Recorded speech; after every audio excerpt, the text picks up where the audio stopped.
নমস্কার বন্ধুরা, আশা করি তোমরা সকলেই ভালো আছো আর সুস্থ আছো। তোমাদের সকলকে সাথে নিয়ে শুরু করছি আজকে একটা শীতকালীন খুব চটজলদিও হয় আর খুব টেস্টি মুখরোচক একটা রেসিপি শেয়ার করতে। যদিও এটা বেশিরভাগ মানুষই রান্না করতে জানো, তবে আমরা কি করে করি সেটাই তোমাদের সাথে আজকে শেয়ার করছি। এটা দেখে বুঝতে পারছো কি সুন্দর নতুন আলু। নতুন আলুর আলাদাই একটা স্বাদ থাকে, সেটাতে আর কিছু তেল মশলা সেরকম প্রয়োজনও হয় না। আমার তো ভীষণ ভালো লাগে নতুন আলুর যে কোনো রেসিপি। খোসাও ছাড়াতে হয় না, ভালো করে একটু জল দিয়ে আমি বারবার করে ধুয়ে নিয়েছি, যাতে নতুন আলুর গায়ে তো খুব বালি লেগে থাকে, সেই বালিগুলো পড়ে গেছে। আর এই দেখো, ওইটা তাও একটু বড় ছিল, এটা আরোই ছোট সাইজ, আর আরো ছোট ছোট সাইজের আলু। মানে এই আলু যদি সেদ্ধ করা হয়, খোসা ছাড়ানো খুব সময় সাপেক্ষ। আবার খোসা শুদ্ধও যদি রান্না করো এইভাবে, এটারও কিন্তু খুব টেস্টি একটা রান্না তোমাদেরকে আমি শেয়ার করছি, যেটা তোমরা সবাইকে খাওয়াতে পারবে।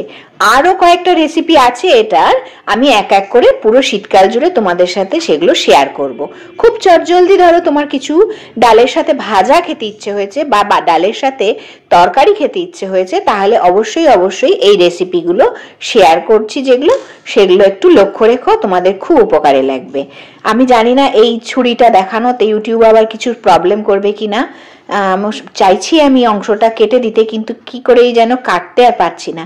যাই হোক, এই আলু কিছুটা অংশ কেটে দিলাম। এই আলুটাকে একদম, যেটা ধরো 2 পিস করলেই হবে সেটা 2 পিস করবো, মানে একেবারেই ক্ষুদ্রগুলো, আর একটু বড় সাইজগুলো 4 পিস করে আমি কেটে নিলাম। কেটে আমি কিচ্ছু করিনি, শুধু একবার ধুয়ে নিয়েছি, যাতে ওই সাদা যে কষটা সেটা বেরিয়ে যাবে।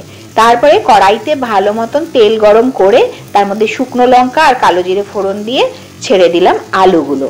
একদম কাঁচা আলু, সেটাকে ছেড়ে দিতে হবে। আজকের রেসিপিটা এইভাবেই করতে হবে।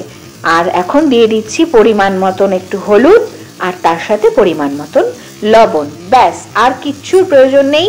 গরম গরম ভাতের সাথে ডাল না চললেও, না থাকলেও, এই জিনিসটা দিয়েই শুধু খাওয়া হয়ে যাবে। এটা রুটি, পরোটা, ভাত সবকিছুর সাথেই খুব ভালো যায়। আর নতুন আলুতে গ্লাইসেমিক ইন্ডেক্স ভীষণ কম থাকে, যার ফলে সুগারের মানুষরাও কিন্তু খেতে পারবে মাঝে সাঝে এই রেসিপিটা রান্না করলে, এই রান্নাটা। আর এখন দেখো, আমি খুব সুন্দর করে এই এপিট ওপিট নাড়াচাড়া করব, এবং ধিমে আঁচে করব, গনগনা আছে এটা করব না। যখন এটা মোটামুটি সেদ্ধ হয়ে আসবে, তখন আঁচটাকে আমি বাড়িয়ে দিয়ে এই রান্নাটা কমপ্লিট করব। আর কিন্তু কিছুই পড়বে না এর মধ্যে। এর মধ্যে যদি তুমি কালো জিরের বদলে 5 ফোড়নও দাও, তাও কিন্তু খেতে দারুণ লাগে। তবে শুকনো লঙ্কা ফোড়ন দিতেই হবে, তাহলে গন্ধটা দারুণ আসবে। আর এই দেখো, রান্না আমার প্রায় অনেকটাই হয়ে এসছে। তোমাদের কেমন লাগলো আজকের এই ছোট্ট চটজলদি ভিডিওটি? আর যেটা চটজলদি রান্না করা যাবে এরকম রান্নার ভিডিওটি, যদি এরকম রান্না দেখতে চাও তাহলে অবশ্যই কমেন্ট করে জানিও। আমি আরো এর নানান রকমের রেসিপি আছে নতুন আলু দিয়ে, সেগুলোও শেয়ার করব এক এক করে। সকলে ভালো থেকো, সুস্থ থেকো, লাইক করো।